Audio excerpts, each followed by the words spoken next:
Et du coup, donc, j'aimerais continuer un peu dans la lignée de, en tout cas, ce que j'ai sur mon cœur. Je crois que le Saint-Esprit nous encourage à avoir comme attitude. Et nous avons déjà dit, on ne va pas le refaire, mais c'est sûr que les temps sont mauvais, certaines choses se précisent.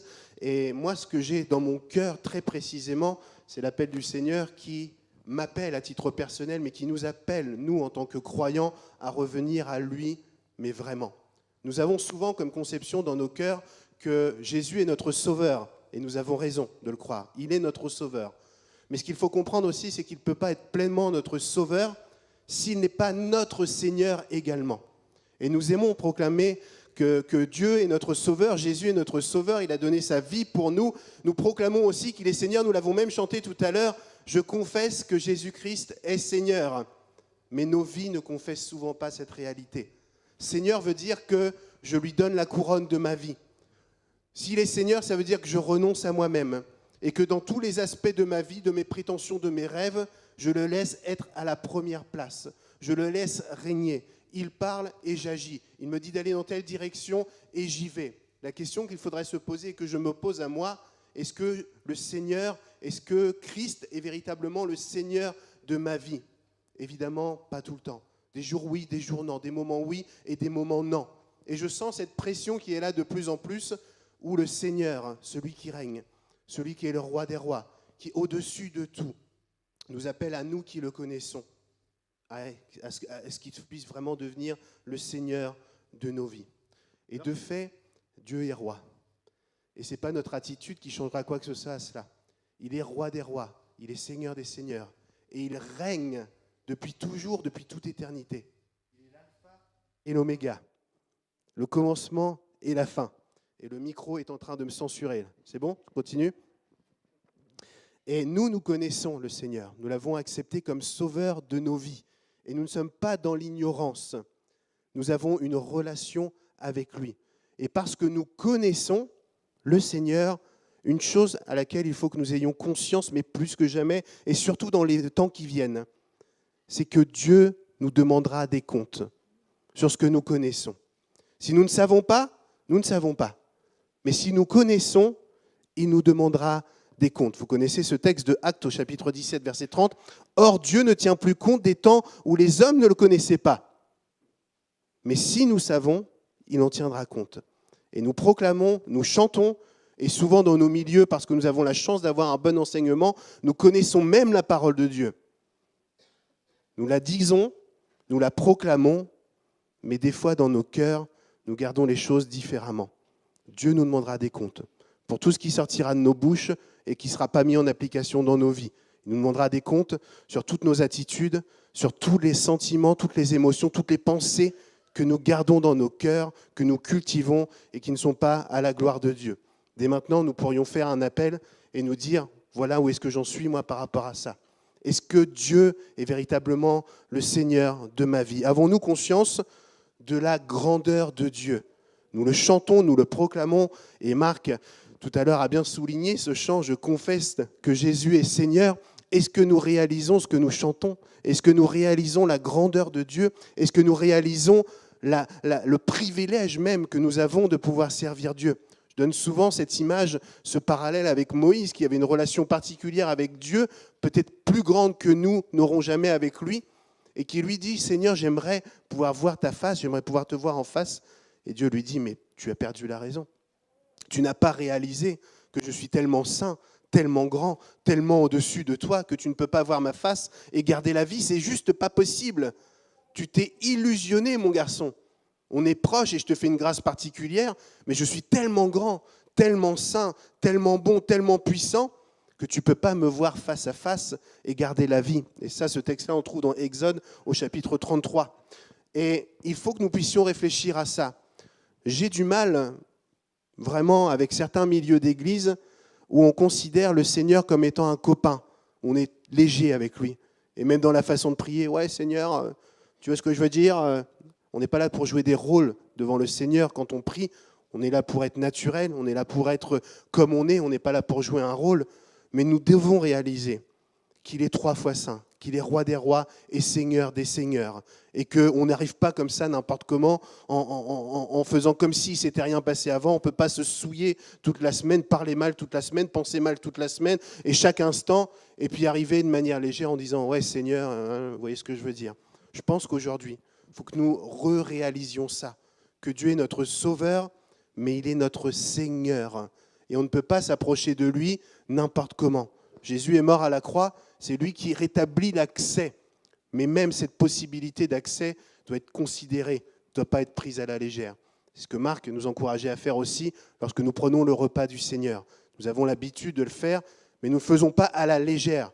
Nous considérons tout ce que nous faisons, parce que Dieu est saint, 3 fois saint. Il est le roi des rois et le Seigneur des seigneurs. Alors du coup, pour illustrer ça, il y a des textes dans la parole de Dieu qu'on aime lire et d'autres qu'on a envie de laisser de côté.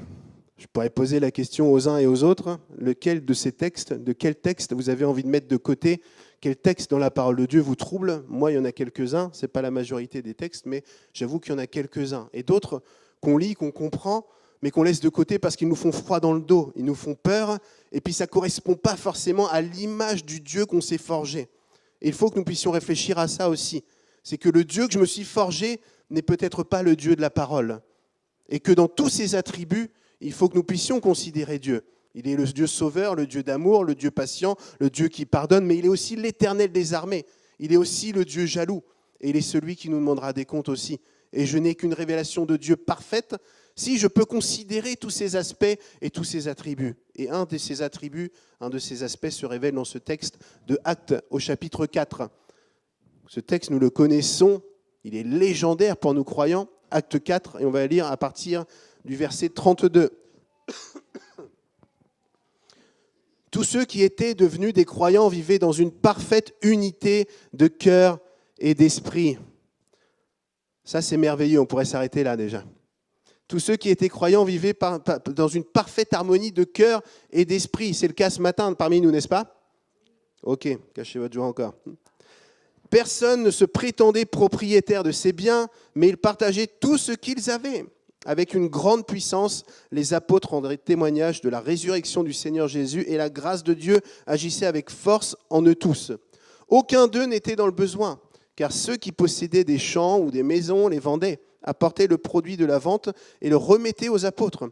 Ceux-ci le répartissaient alors entre tous et chacun recevait ce dont il avait besoin. C'est ainsi que, par exemple, un certain Joseph possédait un terrain. C'était un lévite originaire de Chypre. Les apôtres le surnommaient Barnabas, ce qui veut dire l'homme qui encourage. Il vendit son terrain, apporta l'argent et en remit le produit aux apôtres. C'est un temps particulier que nous devrions revivre, évidemment, très précisément aujourd'hui. Non, personne dit Amen. Personne dit Amen parce qu'on comprend bien que ça correspond à une conduite particulière, dans un contexte particulier, et ça s'adresse à eux. Ils avaient reçu dans leur cœur d'œuvrer de cette manière-là, parce que le Saint-Esprit leur avait parlé, il leur avait dit à partir de maintenant, pour cette période précise, vous allez fonctionner comme ça. Aujourd'hui, moi, le Saint-Esprit ne m'a pas dit de vendre ma maison, de vendre mes biens et de partager avec tout le monde. Ça vous fait du mal d'entendre ça ? Bon, pourtant, c'est la réalité. Si le Saint-Esprit, un jour, presse mon cœur et me dit il faut agir de telle manière, je dirais il faut que tu le dises aux autres aussi. Parce qu'il n'y a pas de raison, il n'y a pas que moi que ça marche, ok ? Mais là, c'est tous, d'un commun accord, avaient décidé de tout mettre en commun, de tout vendre et de pouvoir permettre à ceux qui avaient des besoins, enfin de tout partager. Mais c'était une conduite particulière de l'esprit. J'aimerais juste vous dire qu'il y aura des temps, et il y a certainement des temps comme ça aujourd'hui, où le Saint-Esprit nous poussera à agir de telle et de telle manière. Ça, c'est certainement du jamais vu auparavant. On a essayé de reproduire ça à certains moments, mais si ce n'est pas conduit par l'Esprit de Dieu, ça ne marche pas. La question que je pourrais nous poser, c'est sommes-nous prêts, éventuellement, à remettre en question des choses qui nous paraissent normales ou qu'on a toujours fait, si le Saint-Esprit nous pousse à aller dans telle et telle direction. Nous prions, les anciens prient, les jeunes prient, et ils attendent le réveil. Y aura-t-il un réveil? Est-ce que le terme de réveil est une notion biblique d'ailleurs, ou est-ce que c'est quelque chose qui nous fera du bien? Y aura-t-il à un moment donné un réveil ou quelque chose de... Je ne sais pas s'il faut l'attendre, mais en tout cas, ce que moi j'attends, c'est que le Saint-Esprit puisse prendre le contrôle et nous guider, surtout que nous puissions répondre à son appel. Parce que la vérité, c'est que le réveil vient, quand le peuple de Dieu se repent et décide de le suivre pleinement. Il n'y a pas eu de réveil comme ça qui tombe dessus. Ça a toujours été précédé par un temps de recherche de la face de Dieu, un temps de repentance et de mise en pratique de la parole de Dieu en fonction de ce qu'il demande. Sinon, il n'y a pas de réveil. Et la vérité, c'est que j'aimerais nous dire, c'est que peut-être que le réveil pour notre communauté dépend de nous, dépend de ce que nous répondons à l'appel de Dieu, dépend de ce que nous choisissons de mettre en pratique la parole de Dieu ou pas, dans les moindres aspects. J'ai peur que des fois nous entendions, nous analysions, mais nous ne répondons pas. Et du coup, le réveil n'est pas présent. C'est valable pour nous à titre collectif, mais c'est valable pour nous aussi à titre individuel. Tu veux du changement dans ta vie ? Il y en a qui veulent du changement dans leur vie ? Il y en a qui veulent s'emparer des promesses de Dieu pour eux ? Ok, just do it, vas-y maintenant. Saisis avec foi la parole de Dieu. Et ça ne veut pas dire qu'il n'y aura plus de problème. Ça ne veut pas dire que tout sera génial. Ça sera peut-être même un mauvais moment à passer pour toi, pour ta chair. Plein de difficultés, plein de pression, plein de trahison. Mais tu seras au moins dans la main de Dieu. Sommes-nous prêts, à l'instar de tous ces croyants qui étaient là, à dire « moi je vais tout mettre en commun parce que le Saint-Esprit me l'a demandé. Je vais dire oui sans réfléchir et débrancher mon cerveau. » Après, quand on lit le texte, on peut se dire qu'ils avaient de quoi être encouragés aussi à vivre ça. Le texte nous dit que les apôtres démontraient avec puissance la gloire de Dieu, qu'il y avait une action du Saint-Esprit qui était indiscutable, qui était vérifiable par tout le monde. Et du coup, c'était presque obligé pour eux de dire « mais il y a quelque chose qui se passe et moi j'ai envie de vivre ça ». La question que je nous pose à nous en tant qu'Église, chacun de nous, l'Église, sommes-nous de ceux qui démontrons la gloire de Dieu ?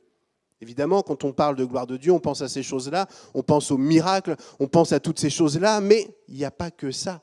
Est-ce que nous démontrons le pardon de Dieu auprès de nous ? Est-ce que nous démontrons l'amour de Dieu ? Est-ce que nous démontrons telle et telle chose qui donne envie aussi à tous ceux qui croient d'aller dans telle et telle direction ? En tout cas, il y a une conduite particulière de l'Esprit de Dieu et eux, ils sont là. Ils sont là, ils assument, ils assurent et ils vont dans cette direction-là. Je propose de continuer la lecture dans Acte 5, et ça c'est la suite de l'histoire qui va peut-être moins nous plaire. Acte 5, à partir du premier verset. Mais un certain Ananias, avec sa femme Saphira, vendirent aussi une propriété, et en accord avec elle, mit de côté une partie de l'argent de la vente, apporta le reste aux apôtres et le leur remit.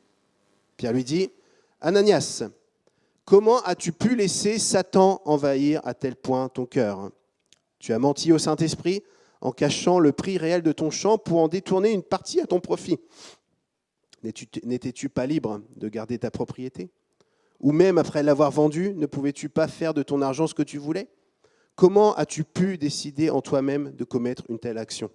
Ce n'est pas à des hommes que tu as menti, mais à Dieu. » À ces mots, Ananias tomba raide mort. Tous ceux qui l'apprirent furent remplis d'une grande crainte. Des jeunes gens vinrent envelopper le corps, puis l'emportèrent pour l'enterrer. Environ 3 heures plus tard, la femme d'Ananias entra sans savoir ce qui s'était passé. Pierre lui demanda, « Dis-moi, est-ce bien à ce prix que vous avez vendu votre champ ? » « Oui, répondit-elle, c'est bien à ce prix. » Alors Pierre lui dit, « Comment avez-vous pu vous concerter pour provoquer ainsi l'Esprit du Seigneur ? Écoute, ceux qui viennent d'enterrer ton mari sont devant la porte et ils vont l'emporter. Ils vont t'emporter toi aussi. » Au même instant, elle tomba inanimée aux pieds de Pierre, et les jeunes gens qui rentraient la trouvèrent morte. Ils l'emportèrent et l'enterrèrent aux côtés de son mari.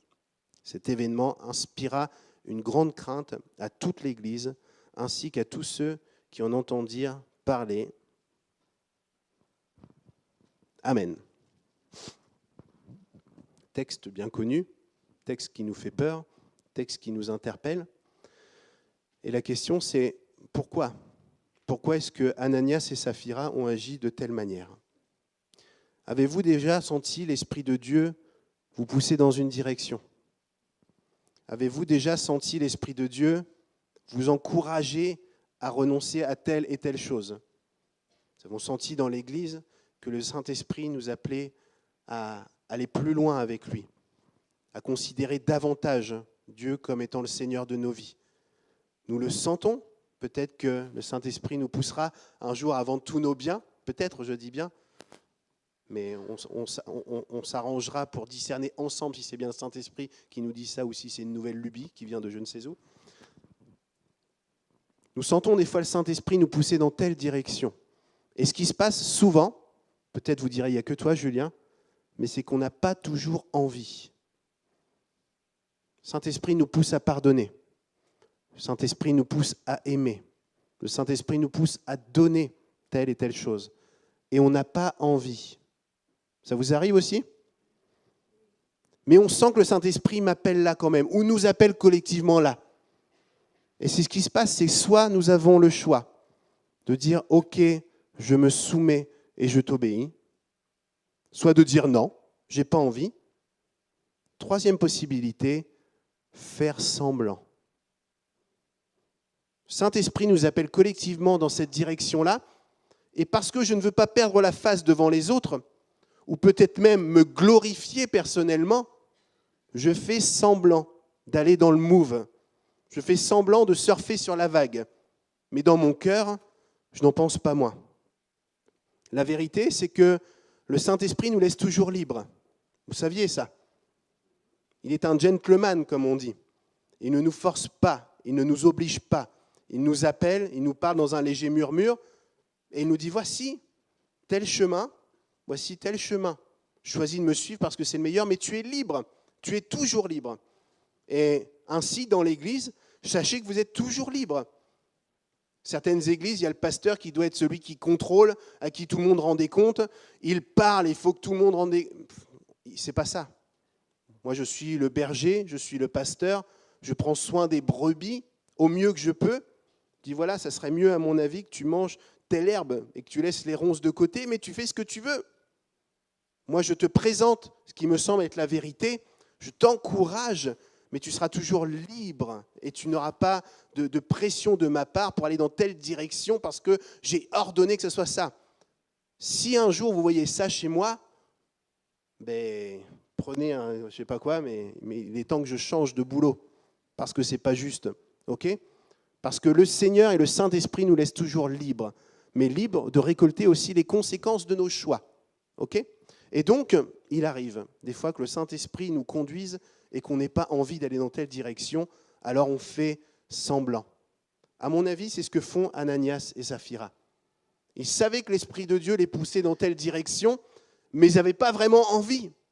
Alors ils ont fait style qu'ils avaient une maison, ils avaient vendu, ils avaient donné tout l'argent, mais ils en avaient gardé une partie pour eux. Mais ils voulaient quand même paraître auprès des autres. Ils s'attendaient certainement dans leur tête, ils s'étaient déjà monté un film, il y en a qui se font des films des fois. Je vais agir de telle manière, je vais donner, tendre des sacs pour la BA, Banque Alimentaire, et les gens vont être reconnaissants. Et je vais leur donner des colis alimentaires. Ils vont être reconnaissants, vraiment. Ils vont presque m'aduler tellement je fais une bonne action. Vous avez déjà pensé ça ? Il y en a qui s'engagent dans le social pour faire des trucs comme ça, et puis la réalité les rappelle vite à la raison. Mais certainement qu'Ananias et Saphira s'étaient fait des films. Je vais faire telle chose. Nous allons faire style que nous sommes dans le truc, et puis les croyants se diront, mais Ananias et Saphira, qu'est-ce qu'ils sont consacrés quand même. Ils ont vendu, comme les autres d'ailleurs, leur maison, ils ont donné tout l'argent. Mais est-ce que le Saint-Esprit leur avait demandé ça ? Pas sûr. Ils ont voulu faire comme, parce qu'ils sentaient qu'ils devaient le faire peut-être. Ils sentaient la pression, tout le monde mettait en commun, et ils ne voulaient pas être exclus et rentrer dans le moule. Le problème, c'est qu'ils le faisaient avec leur propre force, pour paraître auprès des hommes. Il y a eu dans l'histoire de l'Église récente, enfin quand je dis récente, peut-être le siècle dernier, des poussées, si je peux dire, du Saint-Esprit. Des choses authentiques, un réveil, quelque chose qui s'est passé. Et puis il y a ceux qui sont entrés dedans pleinement et qui de tout leur cœur ont vécu ce qu'ils avaient à vivre. Ils ont reçu de la part du Seigneur ce qu'ils devaient recevoir. Et je pense que parmi tous ceux-là, il y en a qui sentaient qu'il fallait aller dans telle direction, mais qui n'ont pas vraiment joué le jeu. Ils ont fait semblant. Alors évidemment, Ananias et Saphira ont agi comme ça. On se pose la question si nous, des fois, dans des aspects de notre relation avec le Seigneur, on n'agit pas aussi de telle manière. Pourquoi est-ce qu'ils ont fait ça ? Certainement parce qu'ils voulaient paraître, parce qu'ils ils voulaient exister auprès de leur communauté. Et ça, c'est vraiment un drame. Quand on essaie de vivre pour notre communauté, ou en tout cas d'exister auprès de notre communauté, et plus devant Dieu. Et je me pose la question si Ananias et Saphira avaient vraiment une relation avec Dieu. Est-ce que quand on a une relation avec Dieu authentique et sincère, on peut agir de telle et de telle manière? C'est une question à se poser. Mais en tout cas, l'espace d'un instant, ils ont certainement oublié que Dieu les regardait et que Dieu voyait tout d'eux et que Dieu était Seigneur. Et ça, l'espace d'un instant, ils l'ont oublié. Ils l'ont oublié quand ils ont prémédité leur action. Et ils ont oublié ça parce que peut-être que d'exister auprès de leur communauté était plus importante que d'exister devant Dieu. On pourrait se poser la question si dans nos structures, ce qui compte le plus, c'est le dimanche matin ou c'est ma vie devant le Seigneur le lundi matin, quand personne ne me voit, ou les temps de culte personnel que j'ai avec lui. Qu'est-ce qui compte le plus pour toi? C'est une question à se poser, et pour moi aussi. Qu'est-ce qui a le plus de valeur? La manière dont je suis devant Dieu quand personne ne me voit, ou la manière dont je suis devant les autres en louant Dieu, ou en me servant de Dieu pour exister devant les autres? C'est une question à se poser. Ananias et Saphira, pour eux, on sait que c'était ça. C'était le jour du dimanche matin, le culte, même si c'était peut-être pas le dimanche, on ne sait pas, mais c'était ça. On peut se poser la question, on peut s'arrêter déjà là. Le plus important, ce n'est pas de quelle manière j'existe devant les autres, ni même devant les frères et sœurs, mais qui je suis dans la présence de Dieu quand personne me voit. Parce que j'existe pour lui, et ce que je fais, c'est pour lui et pas pour les autres. Sachez que dans ma position de pasteur, ça peut être difficile des fois, parce qu'on a les attentes des uns et des autres, et plus la communauté est diverse au niveau de la culture des âges, culture de société, culture, si je peux dire, ethnique, etc., plus c'est compliqué parce qu'il y a des attentes. Il y a toujours des attentes qui ne sont pas forcément exprimées, mais les anciens attendent que j'agisse de telle manière, que je mette un beau costume, une belle cravate, que je parle correctement, et c'est légitime ce genre d'attente-là aussi. Les plus jeunes s'attendent à je ne sais quoi d'ailleurs, parce que les jeunes, ça fait un moment que je ne les comprends plus, mais peut-être que la population issue qui vient d'Afrique ou des Antilles a telle attente de ma part, peut-être que les Gaulois réfractaires ont une autre attente, vous voyez ce que je veux dire? Il y a des attentes à droite à gauche, exprimées ou non exprimées, et moi je sens ces choses-là. Et la facilité, ce serait d'essayer de répondre à tout le monde, mais je ne pourrais pas de toute façon. Et ce que je dois faire toujours, revenir toujours, c'est qu'est-ce que le Saint-Esprit met dans mon cœur? De quelle manière je dois continuer de driver, entre guillemets, l'Église? Et ça, c'est le plus important, mais vous savez que c'est le plus difficile à faire. Je dois faire taire toutes les voix autour de moi, toutes les attentes. Et puis ces voix aussi qui sont à l'intérieur de moi, où j'aimerais plaire. Vous savez que je peux avoir ce problème-là? C'est pour ça que vous devez prier pour moi. Mais je le dis parce que je ne suis pas le seul. On essaye tous de plaire, on essaie tous d'exister, mais essayer de plaire, d'être un gentil pasteur, d'être cool avec tout le monde, d'être apprécié avec tout le monde. Je dois faire mourir ces voix-là dans mon cœur. Sinon, il faut que je change de métier. Sinon, je deviens un séducteur et non un pasteur. Et il arrive des fois où je dois prendre des positions, où je dois dire « Non, il faut aller dans telle direction. » Et je sais que ce n'est pas populaire, et je sais que tout le monde va m'en vouloir. Alors dites-vous bien que je m'en fous. J'ai décidé de suivre le Seigneur. Et si je voulais une vie facile, j'aurais fait autre chose. Commercial, je ne sais pas, un truc comme ça. Je serais resté dans le bâtiment, j'aurais fait ma journée, mes 8 heures de travail par jour, et puis je rentre à la maison tranquille, plus de soucis, tu ne penses plus à personne, tu n'as plus de coups de fil, etc. Enfin voilà, combien comprennent que si je voulais une vie facile, je n'aurais pas fait ça. Mais j'ai choisi de suivre le Seigneur. J'ai choisi, et je fais chaque jour d'écouter sa voix et que sa voix. Alors eux, Ananias et Saphira, pour eux, c'était le regard des autres, le plus important. La communauté.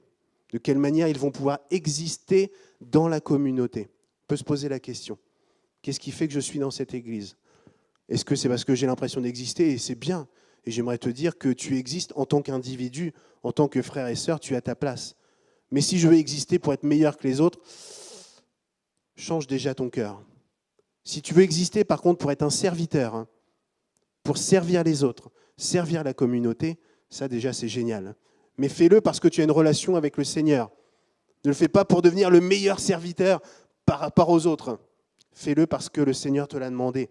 Et puis, la relation que tu as avec lui compte plus que ce que pourraient te dire les autres. Alors évidemment, parler de ça, vous allez me dire, Julien, c'est un peu utopiste, parce qu'on sait combien notre nature charnelle est là et combien on a besoin d'exister. Et c'est important d'exister, je le précise, mais nous devons faire un travail. Pas chercher à plus exister devant les autres, mais surtout devant le trône du Seigneur chaque matin. Chaque matin ou chaque moment que vous choisissez d'être dans sa présence. Et toute la différence, ou l'impact que vous aurez doit découler de ça et non l'inverse. Ananias et Saphira, en tout cas, eux, ils ont choisi d'exister devant la communauté. Et ce qui est terrible, je trouve, c'est là où on peut se poser la question, quel genre de relation ils avaient avec le Seigneur. Parce qu'ils arrivent devant la communauté et ce n'est pas juste une pulsion qu'ils ont eue. Ce n'est pas juste une parole qui a dépassé en disant voilà. C'est quelque chose qui est clairement prémédité. C'est-à-dire que les deux se sont mis d'accord et d'un commun accord, ils sont allés devant les apôtres en disant « Voilà ce que nous avons fait. Nous avons choisi de mentir. » Donc ça, a priori, ils ont l'impression qu'il n'y a que eux qui le savent. Ils ont choisi de mentir, ils ont élaboré une stratégie et puis ils ont dit « Voilà ce que nous avons fait. » Il y a la préméditation. Parce qu'évidemment, quand on lit ce texte-là, on se dit, mais pourquoi est-ce que Dieu est si sévère ? Il y a des textes qu'on lit comme ça, on se dit, pourquoi Dieu est si sévère ? Et alors, je vous fais un teaser pour la semaine prochaine. La semaine prochaine, on parlera de Moïse. Vous savez, celui qui n'est pas rentré dans le pays promis. Et lorsqu'on connaît l'histoire, on se dit, mais pourquoi Dieu a été si sévère ? Donc, la semaine prochaine, on essaie de répondre à pourquoi Dieu a été si sévère avec Moïse. Fin du teaser, on revient au texte. Pourquoi est-ce que Dieu a été si sévère avec Ananias et Saphira ? Certainement parce qu'il y a une préméditation.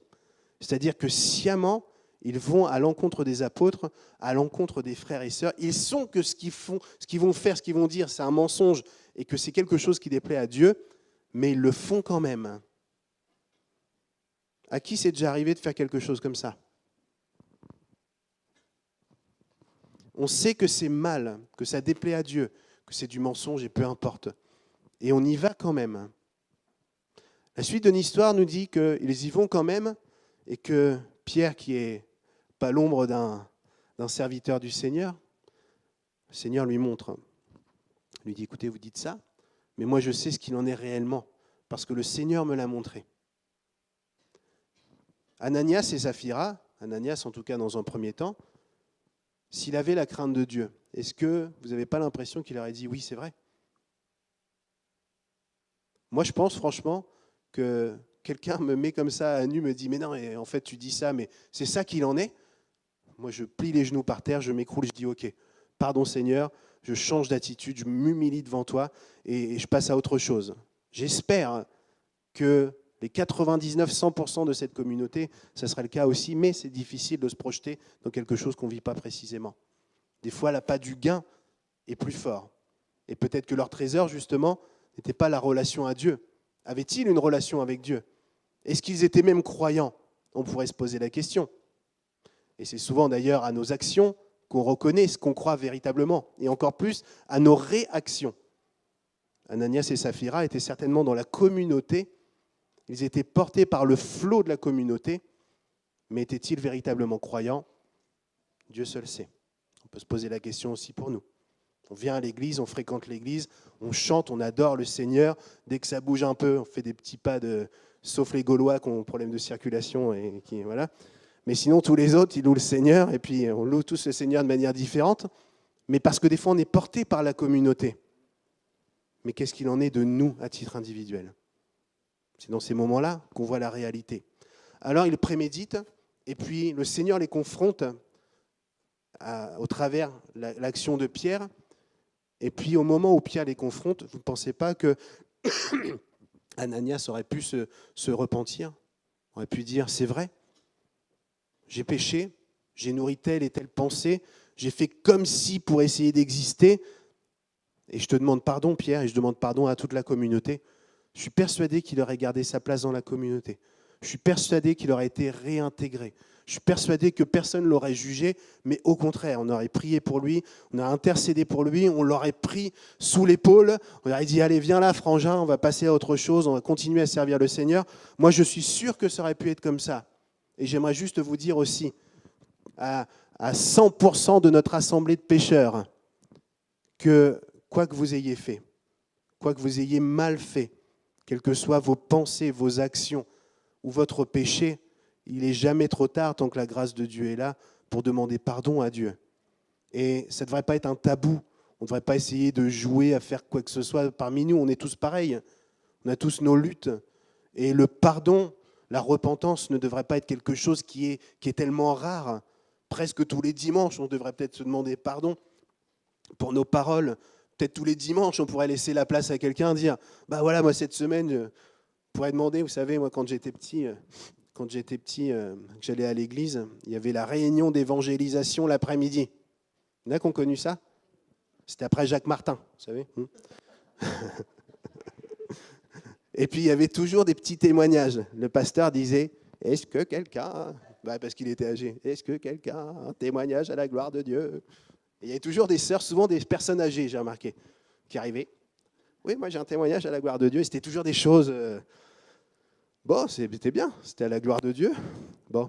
Mais c'était dommage, je trouve, qu'il n'y avait pas des gens qui arrivaient en disant voilà, cette semaine, moi, je me suis complètement vautré, j'ai fait n'importe quoi, j'ai mal parlé de ma sœur, de mon frère, j'ai volé dans un magasin. Après, je vous raconterai une autre blague, c'est juste pour vous détendre. Et puis on ne voyait pas ce genre de choses-là. Et puis le gars dit et j'ai demandé pardon au Seigneur, il m'a pardonné, mais je voudrais vous demander pardon aussi. Et on ne voyait pas ces choses-là. Mais cela dit, ce n'est pas une critique, mais on ne le voit pas aussi beaucoup parmi nous. Alors moi, je le vois peut-être dans le cadre de mes relations, de mon ministère pastoral. Mais pourquoi pas? Pourquoi est-ce qu'on n'aurait pas la place? Parce qu'on sait très bien que ça va être mal perçu, qu'il va y avoir... Enfin bref, vous savez tout ce que les gens peuvent penser s'il y a quelque chose qui se passe comme ça. Mais c'est dommage. Ananias aurait pu vivre ça. Allez, je raconte ma blague, qui n'est pas une blague, qui est une histoire vraie. On était à Marseille. Vous savez qu'à Marseille, c'est un petit peu particulier. On était à l'église. Et puis... un dimanche matin, Jean-Louis, que vous connaissez, dit est-ce qu'il y en a rien encore un témoignage à la gloire du Seigneur à raconter? Et puis il y a un frère qui arrive, et puis et il dit moi j'ai un témoignage à la gloire du Seigneur. Et je me promenais dans la ville, et voici que j'ai des problèmes d'argent. Et puis il dit et qu'est-ce que je vois devant moi? Un portefeuille. Alors je ramasse le portefeuille, carte d'identité, tout ça, et dedans une liasse de billets. Il nous raconte ça. Alors je remercie le Seigneur parce qu'il a pourvu. Donc évidemment, il faut tenir compte du contexte. Mais c'est là où on se dit, des fois on laisse la parole à des gens, on ne devrait surtout pas, parce qu'on ne sait jamais ce qu'ils peuvent dire. Donc évidemment, on a bien essayé de tenter de lui dire après, mais est-ce que tu t'es renseigné si... Il y avait la carte d'identité, tu ne pouvais pas déposer le... Mais le Seigneur a pourvu, enfin bref. Bon, maintenant vous êtes détendus. Je vais retourner à mon message. Et du coup, voilà, pour eux, le plus important, c'était la communauté. Ils méditent et ils vont agir en fonction de ce qu'ils ont médité. Et même quand ils sont confrontés face à leurs péchés, ils disent, ils continuent, ils persévèrent dans leur entêtement et dans ce qu'ils ont décidé. Et ça nous en dit long. Quand le Seigneur m'interpelle, si je ne suis pas capable de plier le genou, chers frères et sœurs, c'est qu'il y a un problème, vraiment, qu'il y a un problème. Il est temps de crier à Dieu qui se révèle à nouveau à nous, ou qui se révèle peut-être pour la première fois, mais quand le poids de la communauté, le regard des autres a plus d'importance que ce que Dieu lui-même pourrait en penser, c'est problématique. Voici ce que dit Proverbe au chapitre 6, verset 12. L'homme pervers, l'homme inique, on peut mettre l'homme et la femme, évidemment, marche la fausseté dans la bouche. Il cligne des yeux, il parle du pied, il fait des signes avec les doigts. La perversité est dans son cœur. Il médite le mal en tout temps. Il excite des querelles. Aussi sa ruine arrivera-t-elle subitement. Il sera brisé tout d'un coup et sans remède. Il y a 6 choses que hait l'Éternel, et même 7 qu'il a en horreur. Les yeux hautains, la langue menteuse, les mains qui répandent le sang innocent, le cœur qui médite des projets iniques, les pieds qui se hâtent de courir au mal, le faux témoin qui dit des mensonges et celui qui excite des querelles entre frères.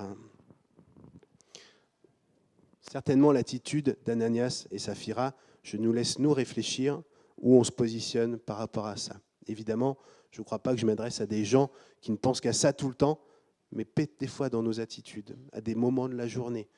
Peut-être qu'on peut avoir des luttes avec ça parce que nous sommes de nature pécheresse tout simplement et nous avons besoin de la grâce de Dieu. Alors, non seulement ils sont confrontés, l'homme de Dieu leur dit mais pourquoi vous faites ça ? Et l'espace d'un instant, ils sont en train de confesser par leur attitude qu'en fait ils ne croient pas en Dieu.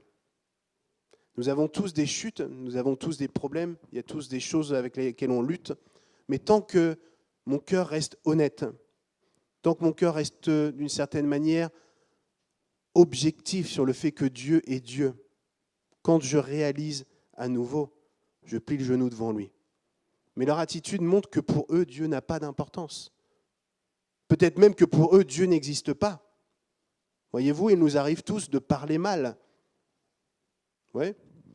De colporter des choses qu'on sait que ce n'est pas tout à fait vrai. Et vous savez que les choses qui ne sont pas tout à fait vraies, c'est des vrais mensonges, n'est-ce pas ? Voilà, c'est bien de se le dire des fois. On colporte, on sait que ce n'est pas tout à fait bien, et puis Dieu se révèle à nous. Et là, on dit pardon Seigneur. Et d'ailleurs, si on colporte ces choses-là, c'est parce que l'espace d'un instant, on oublie que Dieu entend tout ce que nous disons. Lorsque nous péchons, nous savons, l'espace d'un instant, nous oublions que Dieu voit nos actions et qu'il nous demandera des comptes. Sinon, j'ose croire que nous ne le ferions pas. Et puis, quand Dieu, dans sa grâce, se révèle tout à nouveau, nous demandons pardon. Mais eux agissent de telle manière, et même confrontés, ils sont en train de démontrer que Dieu, pour eux, n'existe pas. Alors, je disais, pour eux, le plus important, c'est le poids de la communauté. Ils révèlent par l'attitude qu'ils ne croient même pas en Dieu. Et elle meurt. Alors, on peut se poser la question, du coup, est-ce que c'est des plus grands pécheurs que nous ? Est-ce qu'ils ont tellement mal agi ? Et pourquoi est-ce que Dieu agit de telle et de telle manière ? Alors, évidemment, on a compris qu'ils ne sont pas plus pécheurs que nous et que ce qu'ils ont fait, peut-être l'espace d'un instant, on aurait pu, nous aussi, le faire. J'espère que nous sommes de ceux qui se laissent reprendre par le Seigneur et qui demandons pardon à Dieu. Pourquoi est-ce que Dieu agit de telle manière ? Certainement déjà pour l'exemple, pour mettre en exergue qu'on ne se moque pas de Dieu. Et puis, je disais tout à l'heure que Dieu tient compte de nos temps d'ignorance. Et puis, il y a des périodes particulières, des saisons particulières où Dieu agit. Il agit avec puissance d'une certaine manière. Il agit avec démonstration et des choses, je crois, phénoménales, des choses miraculeuses qu'on peut voir. Et autant les choses sont grandes et glorieuses et puissantes dans un côté, autant je pense que Dieu demande aussi des comptes de l'autre côté. Je sais qu'aujourd'hui, Dieu est un Dieu de grâce et je pense que selon la saison dans laquelle on est, peut-être que s'il devait agir de la même manière, peut-être qu'il n'y en aurait pas beaucoup parmi nous. Et en disant ça, je dis nous, ça veut dire moi aussi. Mais peut-être qu'il n'y en a pas un qui pourrait tenir, parce qu'on sait que à notre époque, on a du mal peut-être à faire la part des choses. Et c'est pour ça qu'aujourd'hui, le Saint-Esprit nous interpelle et nous dit « mais c'est le moment de revenir à moi pleinement, de me laisser Seigneur de votre vie ». Alors, eux sont morts, mais sommes-nous plus vivants que eux pour autant ? C'est une question à se poser. Nous avons pris. Alors du coup, aujourd'hui, on ne meurt pas physiquement pour l'instant. Je ne souhaite pas que ça arrive, bien entendu. Peut-être un jour, nous arriverons aussi à des périodes comme ça. Alors physiquement, nous ne voyons pas les choses, mais il y a la mort spirituelle. Et la mort, vous savez, c'est quelque chose de particulier. Vous allez dire, Julien, c'est évident, mais la mort, c'est quand il n'y a plus la vie. C'est quand il n'y a plus rien qui peut prendre vie. C'est quand il n'y a plus rien qui peut germer. Vous avez des terres comme ça où il n'y a plus rien qui pousse. Vous pouvez faire ce que vous voulez, stimuler, pincer, mettre des claques. Quand on est mort, on est mort. Il n'y a plus rien qui se passe. Alors d'un point de vue spirituel, c'est la même chose. Nous nous réjouissons parce que nous ne sommes pas morts physiquement. Dieu est un Dieu de grâce. Mais peut-être que des fois, ça fait des années qu'on est mort spirituellement parlant. C'est-à-dire, dit autrement, que la vie de l'Esprit de Dieu ne peut plus prendre de place en nous. Nous sommes morts, secs. Il n'y a plus rien qui peut me booster. Toutes les portes sont fermées. Aucun message qui peut me stimuler. Aucun temps dans la présence de Dieu qui peut faire créer quelque chose en moi. Vous avez des gens, des fois, dans la louange, alors évidemment, je parle du fond, je ne parle pas de la forme. Dans la forme, on est tous différents, et comme je dis souvent pour rigoler, voilà, on a des frères et sœurs, il faut que ça bouge un peu plus, et ils sont plus démonstratifs, etc. D'autres, c'est plus à l'intérieur, mais ce n'est pas des moins bons adorateurs pour autant, comprenez ça, c'est juste une question de forme. Mais des fois, on peut être dans la présence de Dieu, on peut tous adorer le Seigneur dans la communauté, selon la forme qu'on a, selon la facilité qu'on a de le faire, selon ce qu'on est, tout simplement, parce qu'on n'est pas là pour jouer des rôles. Et adorer le Seigneur, je reprécise, ce n'est pas forcément crier, lever les mains, et ce n'est pas non plus forcément être comme ça. Oui. Chacun est en fonction de ce qu'il est, de la manière qu'il exprime, il est vrai devant le Seigneur. Mais il arrive des fois, on est dans des temps comme ça, en tant que communauté, tous ensemble, on adore le Seigneur, et puis là, tu es là et tu dis, mais il n'y a rien dans mon cœur, je suis sec. Et les seules choses qu'il y a dans mon cœur, c'est que l'autre, elle chante mal au micro, que l'autre, il fait des fausses notes à la guitare. C'est pas Nicolas, ça. Ah mince, c'est une blague. Hein. Et c'est les seules choses où alors, c'est quand qu'il a fini, là, il y a mon rôti dans le four, et il n'y a rien qui se passe. Et Dieu est là, l'Esprit de Dieu est là, voudrait agir, toucher les cœurs, mais la vérité, c'est que je suis mort. Il n'y a rien qui me fait vibrer. Alors je suis là, je continue d'exister dans l'église, je fais tel et tel service, mais la vérité, c'est que ça fait des années que j'ai plus de relation avec Dieu. Je suis mort spirituellement. Il n'y a rien qui me... Et puis j'en viens même à douter de l'existence de Dieu. Parce que mon attitude le montre. Je proclame, je confesse que Jésus est Seigneur, mais je fais ce que je veux de ma vie, et de toute façon, j'en ai rien à faire. Et je suis mort. Il n'y a rien qui prend vie. Plus de possibilités pour l'amour, pour le pardon, pour la vie de l'esprit. Je maîtrise, je contrôle dans mes pensées, je sais ce que je dois faire, je sais ce que je dois maîtriser, etc. Mais je suis mort.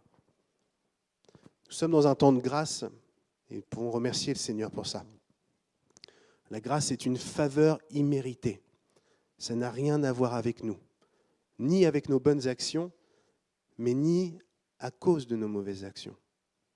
Et je termine le message là en nous disant ça, que nous ne sommes pas morts physiquement. Et ça, c'est une grâce de la part du Seigneur aussi. Tant qu'il y a de la vie, il y a de l'espoir, dit-on. Et c'est vrai. Tant qu'il y a de la vie, il y a de l'espoir de pouvoir changer d'attitude.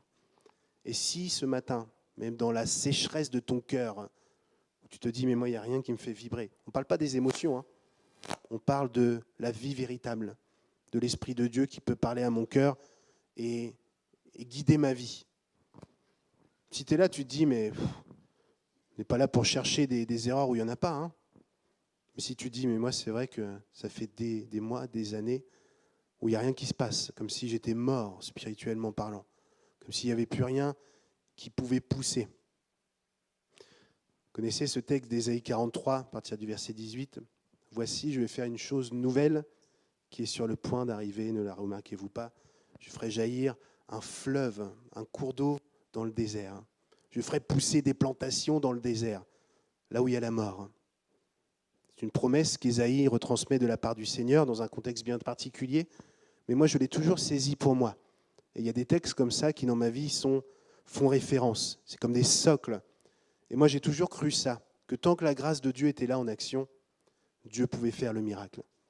Le miracle de faire rejaillir la vie, de faire couler un fleuve dans le désert, de faire refleurir là où les endroits sont arides. Et si ton cœur est semblable à ce désert, où la vie ne peut plus vivre parce que, à un moment donné, tu as décidé d'être plus important pour la communauté que pour Dieu, avec les motivations qui nous sont propres. À un moment donné, tu as décidé de dire non à la voix du Saint-Esprit. À un moment donné, tu as décidé de faire quand même, alors que tu savais que le Seigneur te disait de faire l'inverse. On peut mettre toutes les raisons qu'on veut, mais on peut tous être à un moment donné confrontés à ça. Et tu as décidé non seulement de le faire, et tu t'es engouffré encore plus. Tu n'as cessé de te vautrer encore et encore. Et aujourd'hui, tu dis, mais maintenant la vie n'est plus là. Et j'ai beau faire quoi que ce soit, j'ai beau essayer de lire, mais je ne comprends rien à la Bible. C'est comme si c'est sec pour moi, comme si la vie ne peut plus prendre. Je prie mais le ciel est d'airain et de plomb, et je n'arrive plus à entendre la voix de Dieu. Et puis, auprès des uns des autres, je sens bien qu'il y a quelque chose qui est perdu. Et peut-être qu'au final, tu es mort spirituellement parlant. Je crois que Dieu est un Dieu de grâce et que même si c'est une réalité aujourd'hui pour toi, la main est tendue. La main est tendue. Et tant que la vie est là, il n'est pas trop tard pour demander au Seigneur pardon. Vous savez de quelle manière vous avez pu trahir le Seigneur? Vous savez pourquoi? Parce que le diable vient vous accuser. Il y en a qui se sentent accusés. C'est certainement à ce moment-là, à cet endroit-là, que le Seigneur attend que tu puisses peut-être demander pardon et que tu puisses changer d'attitude, que tu puisses crier à lui et lui dire « Mais remets la vie en moi. Viens chasser toute sécheresse. Viens faire fleurir à nouveau dans cette terre aride qui est mon cœur. » Vous vous sentez accusé, vous vous sentez coupable. Le diable vient vous dire « C'est là et c'est de ta faute. C'est à cause de toi. C'est à cause de ce choix. » Mais comment peux-tu même tenir dans l'Église? Comment peux-tu attendre quoi que ce soit de la part du Seigneur alors que tu l'as renié, que tu l'as trahi, que tu agis de telle et de telle manière? Comment peux-tu te tenir encore dans l'Église et attendre quoi que ce soit du Seigneur? Bonne nouvelle, Dieu est un Dieu de grâce. Jean 3,16, car Dieu a tant aimé le monde qu'il a envoyé Jésus afin que quiconque croit en lui soit sauvé et ait la vie éternelle. En effet, verset 17, Dieu n'a pas envoyé Jésus pour que le monde soit jugé par lui, mais pour qu'il soit sauvé. Ça, c'est la grâce de Dieu. Si ce matin, tu te sens sec, tu te sens mort spirituellement parlant, c'est encore le temps de demander pardon au Seigneur. Dans la situation où tu sais que tu as chuté. Si tu as oublié, j'y crois pas, mais demande au Seigneur. Qu'est-ce qui a fait que je me retrouve aujourd'hui dans cet état-là? Qu'est-ce qui a fait qu'aujourd'hui, il n'y a plus rien qui vibre en moi? Seigneur, montre-moi. Je veux renoncer à cela, te demander pardon. Si c'est du non-pardon entre les uns, les autres, la famille, des choses qu'on a acceptées, des querelles qu'on a cultivées, des ragots qu'on a portés, si c'est telle et telle chose. Ça peut être aussi des fois des trahisons et des choses comme ça qu'on a vécues qui font qu'à un moment donné, j'ai décidé de me soumettre à ce poids que j'ai pu vivre et la vie ne peut plus prendre place. En tout cas, Dieu est notre sauveur. Il est celui qui le montre ce matin et qui le montre chaque jour. Il veut nous sauver de nos vies, de nos péchés, de cette mort spirituelle aussi. Mais pour qu'il soit ce sauveur, il faut qu'il soit le Seigneur. Et il est Seigneur quand il montre et que j'agis, quand il révèle et que j'obéis, et que je laisse de côté mes mentalités, mes raisonnements. Parce que je dois pardonner, mais je pense, oui, mais si lui ne me demande pas pardon, je ne demanderai pas pardon en premier, par exemple. Et pourquoi moi je demanderai pardon alors que c'est lui qui a mal agi? Pourquoi je ferais telle et telle chose? C'est le genre de raisonnement que nous pouvons avoir. Mais Seigneur, tu es Seigneur, et si tu parles, je veux obéir. Si tu agis de telle manière, je veux me soumettre. Alors fermons nos yeux, simplement, ce matin.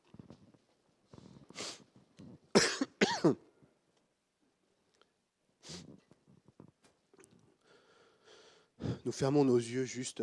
Ce n'est pas un rituel religieux, ce n'est pas une pratique qui va, parce que je ferme mes yeux, me rapprocher de Dieu ou quelque chose de je ne sais quoi. Simplement pour rester concentré. Peut-être poser les yeux du coup sur mon cœur. Faire une introspection. Face à tout ce qui a été dit ce matin, où est-ce que j'en suis moi? Et pas moi devant la communauté, pas moi pour exister, mais moi devant le Seigneur. Si j'avais la possibilité d'être tout seul dans ce lieu avec le Seigneur, qu'est-ce que moi je lui répondrais ce matin? Qu'est-ce que moi je lui dirais?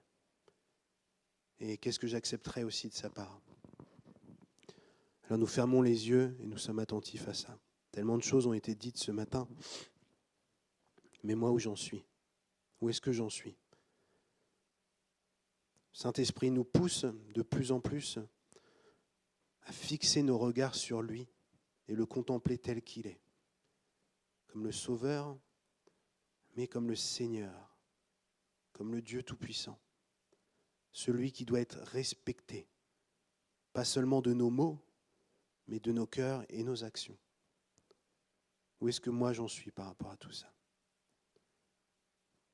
Est-ce que je peux reconnaître que peut-être mes mots sont que des mots, souvent, vides de sens, des mots que je connais, comme des récitations, mais qui n'ont pas une prise véritablement en moi? Où est-ce que j'en suis, moi? Est-ce que la vie est toujours présente? Bien entendu, physiquement, je peux entendre ces voix ce matin, ces paroles, c'est que je suis encore vivant physiquement, mais spirituellement parlant, dans mon âme. Comment va mon âme ce matin? Comment va mon cœur ce matin? Est-il rempli de vie, débordant d'espérance, d'amour, de joie de la vie du Seigneur? Ou est-ce qu'au contraire, il est sec et vide et que plus rien ne semble pouvoir prendre place? Où est-ce que j'en suis ce matin? Et peu importe où j'en suis ce matin, ce qui est le plus important, c'est que la main de Dieu est tendue. Elle est étendue pour me saisir et m'arracher des ténèbres et m'arracher de ce désert pour m'amener dans un jardin où la vie est présente.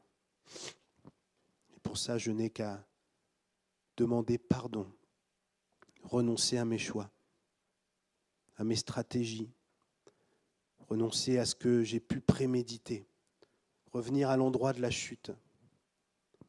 Quand le Seigneur m'a confronté et que j'ai dit non, je continue dans telle direction. Revenir à cet endroit-là et demander pardon. Où est-ce que j'en suis ce matin? Qu'est-ce que me dit le Seigneur?